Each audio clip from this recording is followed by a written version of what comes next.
আসসালামু আলাইকুম সবাইকে, আশা করি সবাই ভালো আছেন। বাংলাদেশের সামনে Asian Cup women's under 20 championship 2026-এর কোয়ার্টার ফাইনালে যাওয়ার সুবর্ণ সুযোগ সামনেই রয়েছে। আগামীকাল 7ই এপ্রিল সন্ধ্যা 7টায় বাংলাদেশ তাদের গ্রুপ পর্বের শেষ ম্যাচে ভিয়েতনামের এগেনস্টে খেলতে নামবে এবং এই ম্যাচটায় বাংলাদেশ যদি জিততে পারে তাহলে কিন্তু কোয়ার্টার ফাইনালে চলে যেতে পারবে। প্রথম দফাতেই এশিয়ান কাপের মূল পর্বে গিয়ে আন্ডার 20 মেয়েরা কোয়ার্টার ফাইনালের মতো একটা জায়গায় চলে যেতে পারবে এবং সেটা নিয়ে কিন্তু আমরা বেশ অনেকটাই এক্সাইটেড। এই এক্সাইটমেন্টটা ধরে রাখার যে প্রসেস, সেই প্রসেসটা কিন্তু এত সহজ ছিল না, কারণ বাংলাদেশ যে গ্রুপে পড়েছে ইজি মনে হচ্ছিল কম্পারেটিভলি। গ্রুপ বি গ্রুপ সির তুলনায় গ্রুপ এটা কম্পারেটিভলি ইজি ছিল। সেখানে থাইল্যান্ড, ভিয়েতনাম এবং সেই সাথে রিপাবলিক অফ চায়না, এই তিনটা দল ছিল। বাংলাদেশ থাইল্যান্ডের সঙ্গে খেলেছে, জেতা ম্যাচটা আমরা হেরেছি, সেই গল্পটা পুরনো। চায়নার সঙ্গেও বাংলাদেশ ভালো ফাইট দিয়েছে, অনেক ভালো ডিফেন্ড করার চেষ্টা করেছে, তারপর 2-0 গোলে হেরেছে। দুইটো ম্যাচে হেরে যাওয়াতে বাংলাদেশের পয়েন্ট কিন্তু শূন্য। তবে মজার যে বিষয় সেটা হচ্ছে বাংলাদেশ মাত্র -3 একটা গোল ডিফারেন্সে রয়েছে। অর্থাৎ আপনি যদি একটা গ্রুপের সেরা তৃতীয় টিম হতে পারেন, সেই ক্ষেত্রেও কিন্তু আপনি কোয়ার্টার ফাইনালে চলে যেতে পারছেন। এটাই হচ্ছে এই টুর্নামেন্টের ফরম্যাট। সুতরাং তৃতীয় হয়েও বাংলাদেশের কিন্তু কোয়ার্টার ফাইনালে যাওয়ার একটা সুবর্ণ সুযোগ রয়েছে এবং সেটা কেন রয়েছে সেটাই এখন এক্সপ্লেন করছি। গ্রুপ বি এবং গ্রুপ সিতে যদি তাকান, সেখানে আপনি দেখতে পাবেন যে ওখানের যেই থার্ড বা ফোর্থ টিম হওয়ার রেসে যারা রয়েছেন তারা কিন্তু খুব একটা ভালো অবস্থায় নেই। আপনি গ্রুপ বি এর কথা যদি বলেন, সেখানে কোরিয়ার দুই দেশ, রিপাবলিক অফ কোরিয়া এবং সেই সাথে নর্থ কোরিয়া, তারা দুটো দলই কিন্তু দুটো করে ম্যাচ জিতেছে এবং শেষ গেম উইকটায় তারা একে অপরের বিরুদ্ধে মোকাবেলা করবে। আর উজবেকিস্তান আর জর্ডানের মধ্যে ম্যাচটা অনুষ্ঠিত হবে এবং সেখানেও যে কোনো একটা দল জিততেও পারে, ড্রও হতে পারে, এরকম একটা বিষয় আছে। তবে এই দুটো দলের আপনি দেখেন গোল ডিফারেন্সটা কি, উজবেকিস্তানের -8, জর্ডানের -9। অর্থাৎ যদি 3টা পয়েন্টও যে কোনো একটা দল তুলে নেয়, তারপরও কিন্তু গোল ডিফারেন্সটায় খুব একটা বেশি ডিফারেন্স হয়তো ক্রিয়েট তারা করতে পারবে না। একটা ভালো লেভেলের নেগেটিভ গোল ডিফারেন্সে তারা থাকবে। গ্রুপ সিতে যদি যান, সেখানে দেখেন অস্ট্রেলিয়া এবং জাপান, তারাও কিন্তু নিরঙ্কুশভাবে তাদের প্রথম দুটো ম্যাচ জিতে রয়েছে চাইনিজ তাইপে এবং ইন্ডিয়ার সঙ্গে। তবে থার্ড ফোর্থ পজিশনে চাইনিজ তাইপে দেখেন কোথায় আছে, তারা গোল ডিফারেন্স -7-এ আছে, ইন্ডিয়া আছে -11-এ এবং শেষ গেম উইকে তাইপে এবং ইন্ডিয়া তারা একে অপরের মুখোমুখি হচ্ছে। সুতরাং এই দুই দলের মধ্যে কোনো একটা দল যদি জিতেও যায়, ওই এত বড় গোল ডিফারেন্সটা কাভার করে জেতাটা তাদের পক্ষে কতটুকু ফিজিবল বা সম্ভব, সেটাই কিন্তু একটা বড় প্রশ্নের জায়গা রয়ে যায়। সেখান থেকেই বাংলাদেশের সুবর্ণ সুযোগটা চলে আসছে। কেন? গ্রুপ এ তে যদি আমরা দেখি বাংলাদেশের অবস্থান কি, বাংলাদেশ -3 গোল ডিফারেন্সে আছে, ভিয়েতনাম -6 গোল ডিফারেন্সে আছে। বাংলাদেশ যদি ম্যাচটা জিততে পারে তাহলে পয়েন্ট হবে 3 এবং বাকি যে দুই গ্রুপের শেষ যে ম্যাচগুলো রয়েছে সেখানেও যদি কোনো না কোনো দল 3টা পয়েন্ট পেয়েও যায় এবং থার্ডও হয়, সেই ক্ষেত্রে বেটার গোল ডিফারেন্সে বাংলাদেশ কোয়ার্টার ফাইনালে চলে যাবে, কারণ বাংলাদেশের এই মুহূর্তে গোল ডিফারেন্স মাত্র -3। এবং ভিয়েতনাম অ্যাজ অ্যান অপোনেন্ট, আমার কাছে তো মনে হয় যে বাংলাদেশের জন্য একটা খুবই খুবই ভালো সুযোগ এই ম্যাচটা জিতে তারপর কোয়ার্টার ফাইনালে যাওয়ার। তবে আগের যে দুটো ম্যাচ রয়েছে সেই দুটো ম্যাচ নিয়ে একটু পর্যালোচনা করা যেতেই পারে। আপনারা থাম্বনেইলেই দেখেছেন আমি কি বলছিলাম। জিততে হলে, এই ম্যাচটা জিততে হলে আমাদের কিছু জায়গায় নিয়ন্ত্রণ দরকার, কিছু জায়গায় ক্রিয়েটিভিটি দরকার। সেই নিয়ন্ত্রণ, সেই ক্রিয়েটিভিটি দেওয়ার মতো যে প্লেয়াররা রয়েছে তাদেরকে কিন্তু আমরা খুব একটা বেশি গেম টাইম পেতে দেখছি না পিটার বাটলারের এই টিমটার মধ্যে।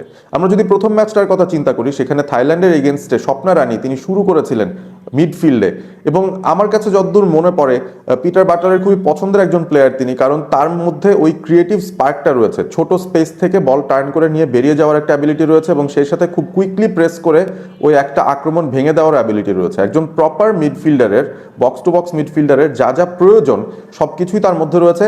তার পাসিং সেন্স বেশ ভালো, তার পাসের ওয়েট বেশ ভালো এবং সেই সাথে তার অ্যাডেড অ্যাবিলিটি হচ্ছে তিনি সেট পিস থেকে চমৎকার এবং তার লং রেঞ্জ শুটিংটাও কিন্তু খুবই ইউজফুল হয়। আপনারা গত বছরের কিছু এক্সাম্পল আমি আপনাকে বলতে পারি। বাংলাদেশ যখন এই এশিয়ান কাপ মূল পর্বের কোয়ালিফায়ার খেলছিল তুর্কমেনিস্তানের সাথে, সেই ম্যাচটা ছিল বাংলাদেশ সিনিয়র টিমে, স্বপ্নারা কিন্তু সেখানেও খেলেন এবং সেই ম্যাচটাতে তুর্কমেনিস্তানের সঙ্গে 3 মিনিটের মাথায় তিনি যে গোলটা দিয়েছেন, এক প্রকার অসাধারণ একটা গোল। ডি বক্সের অনেক বাইরে থেকে এত সুন্দর অ্যাকিউরেসি রেখে টপ কর্নারে তিনি হিট করেছেন, সেটা একটা দারুণ গোল ছিল।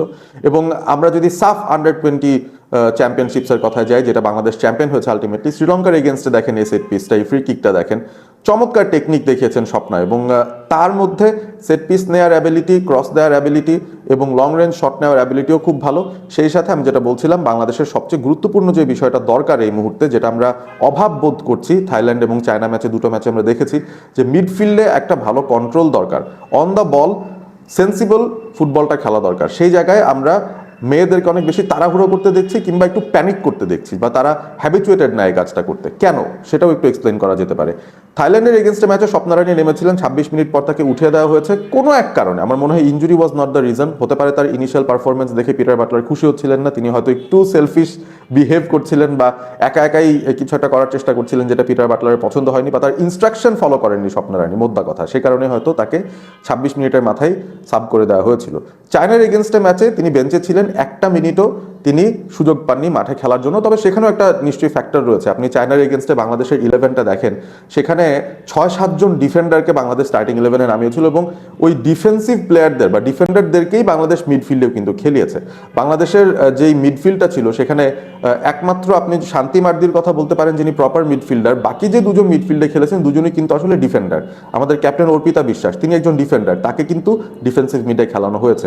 মমিতা তিনিও কিন্তু একজন ডিফেন্ডার, তাকেও কিন্তু মিডফিল্ডে খেলানো হয়েছে। সুতরাং যে ব্যাপারটা তারা করেছেন, মোদ্দা কথা, চায়নার এগেনস্টে তারা আক্রমণগুলো ভেঙে দেওয়ার চেষ্টা করেছেন এবং ক্লিয়ারেন্স দেওয়ার চেষ্টা করেছেন, ক্লিয়ার করে বল যেখানে পারেন পাঠিয়ে দিচ্ছেন। কিন্তু একটা প্রোগ্রেসিভ ব্যাপার, যে একটা আক্রমণ তৈরি করার যে ব্যাপার, সেটা কিন্তু তাদের কাছ থেকে আপনি আশাও করা ঠিক না, সেটাই হচ্ছে ফ্যাক্ট।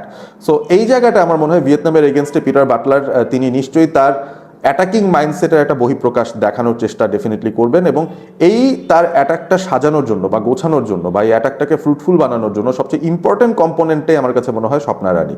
এবং তার যে অ্যাবিলিটির কথা এর আগেও আমি বলে দিয়েছি, যে তার ছোট স্পেসে বল কন্ট্রোলিং অ্যাবিলিটি বেশ ভালো, বল হোল্ডিং অ্যাবিলিটি বেশ ভালো, ট্যাকেল দিতে পারেন তিনি ভালো, এবং সেই সাথে তার পাসিং রেঞ্জ এবং সেই সাথে তার ক্রসিং, তার শুটিং, সব কিছুর মধ্যে একটা প্রপার মিডফিল্ডারের প্রোফাইলটা তিনি কিন্তু হোল্ড করেন। এবং তার সিনিয়র লেভেলে খেলার যে এক্সপিরিয়েন্স রয়েছে সেটাও কিন্তু তিনি আগামীকাল বাংলাদেশের হয়ে যদি কাজে লাগান, আমার কাছে মনে হয় যে খুব ইম্পর্টেন্ট একটা কি কম্পোনেন্ট তিনি হবেন বাংলাদেশের ওই মিডফিল্ডের জায়গাটা কন্ট্রোল করা, অ্যাটাকগুলোকে গুছিয়ে করা, এবং সেই সাথে লং রেঞ্জ থেকেও একটা থ্রেট আদায় করা। সেই সবগুলো কম্পোনেন্টে আমার মনে হয় স্বপ্না রানী তিনি একটা ভালো রোল প্লে করতে পারেন। আপনাদের মতামত জানিয়ে দিন কমেন্ট করে, যে আসলে আপনাদের কি মনে হয় যে বাংলাদেশ তাদের ওই ক্রিয়েটিভ স্পার্কটা ল্যাক করছে, এবং স্বপ্না রানীর ইনক্লুশনটা কি বাংলাদেশকে একটা ক্রিয়েটিভ স্পার্ক এনে দিবে কিনা ভিয়েতনামের জন্য, যেটা আমাদের প্রয়োজন। কারণ ম্যাচ জিততে হলে আপনার গোল চাই, আপনি গোল না দিয়ে তো আর ম্যাচ জিততে পারবেন না। সো গোল ক্রিয়েট করার জন্য যেসব কম্পোনেন্ট আপনার স্কোয়াডে রয়েছে, যেসব ক্রিয়েটিভ প্লেয়াররা আপনার স্কোয়াডে রয়েছে, ফর এক্সাম্পল স্বপ্না রানী, তাদেরকেই কিন্তু আসলে 11-এ শুরু থেকে চান্স দেওয়া দরকার। ইয়েস, তিনি থাইল্যান্ডের ম্যাচে কি করেছেন আমি জানি না, কেন বাটলার তার উপর রেগে গিয়েছিলেন আমি জানি না, বাট তাকে কিন্তু প্রয়োজন আছে। সুতরাং এই ম্যাচের পরিকল্পনার মধ্যে আমি আশা করব স্বপ্না রানীকে ইনক্লুড করা হচ্ছে in the plan, in the starting 11, এবং তিনি যদি ঠিকঠাকভাবে সার্ভিসগুলো দিতে পারেন। আমাদের কিন্তু ফরওয়ার্ড লাইনে দুজন দুর্ধর্ষ ফরওয়ার্ড রয়েছেন, সাগরিকা যিনি চমৎকার ফর্মে রয়েছেন, তিনি অলরেডি থাইল্যান্ডের সঙ্গে 2টো গোল দিয়ে ফেলেছেন, এবং যদি বলি সুরভি আকন্দ প্রীতি, তিনিও কিন্তু খুবই ভালো একজন ফরওয়ার্ড, এবং বেঞ্চ থেকেও আমরা কিন্তু শ্রীমতী তৃষ্ণা রানীকে নামিয়ে দিতে পারি। উমহেলা মারমা রয়েছেন যিনি খুবই হার্ডওয়ার্কিং এবং খুব ভালো একজন মস্তিষ্কের ফুটবলার। সো তাদেরকে কিন্তু বল যোগান দেওয়ার একটা বিষয় রয়েছে, এবং সেই বিষয়টা আমি নিশ্চিতভাবে বলতে পারি স্বপ্না রানীর চেয়ে বেটার বাংলাদেশের এই স্কোয়াডে কেউ ক্রিয়েটিভলি এই প্রবলেমটা সলভ করতে পারবেন না।